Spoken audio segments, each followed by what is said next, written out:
आज एका विषयावर बोलतोय. खरंच खूप विचारपूर्वक बोलतोय की प्रत्येक व्यक्ती प्रत्येकाच्या आयुष्यामध्ये आपापल्या परीने संघर्ष करत असते आणि हा संघर्ष करत असताना काही वेळा आपल्याला यश मिळतं, परंतु काही वेळा आपल्याला अपयशाचा सामना करावा लागतो. ज्यावेळी आपल्याला यश मिळतं त्यावेळी आपल्याला आनंद होतो, परंतु ज्यावेळी आपल्याला अपयश मिळतं ना त्यावेळी आपल्याला खरंच खूप वाईट वाटतं.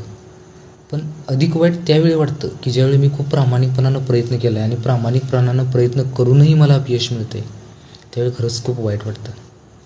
परंतु या गोष्टीच्या मुळाशी ज्यावेळी आपण जातो त्यावेळी आपल्याला असं लक्षात येतं की यार इथं आपली अशा पद्धतीने एक चूक झालेली आहे.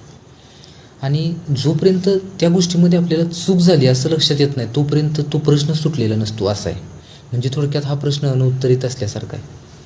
आणि ज्यावेळी आपल्याला अशा पद्धतीची आपली चूक लक्षात आल्यानंतर त्याच्यामध्ये एक सुधारणाही होती आणि नंतर आपल्याला यश मिळू लागतं. असं किती जणांच्या लाईफमध्ये झालं की यार लाईफमध्ये मी खूप प्रामाणिकपणानं प्रयत्न करतो आहे, परंतु मला यश मिळत नाही, मला अपयशच मिळतं आहे.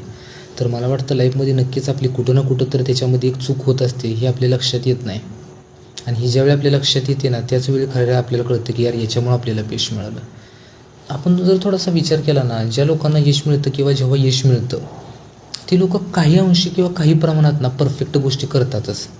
आणि परफेक्ट गोष्टींचं ज्यावेळी एकत्र येतात ना त्याच वेळी यश मिळतं. अपयश त्याच वेळी मिळतं ज्यावेळी आपलं काही ना काहीतरी त्याच्यामध्ये चूक झालेली असते.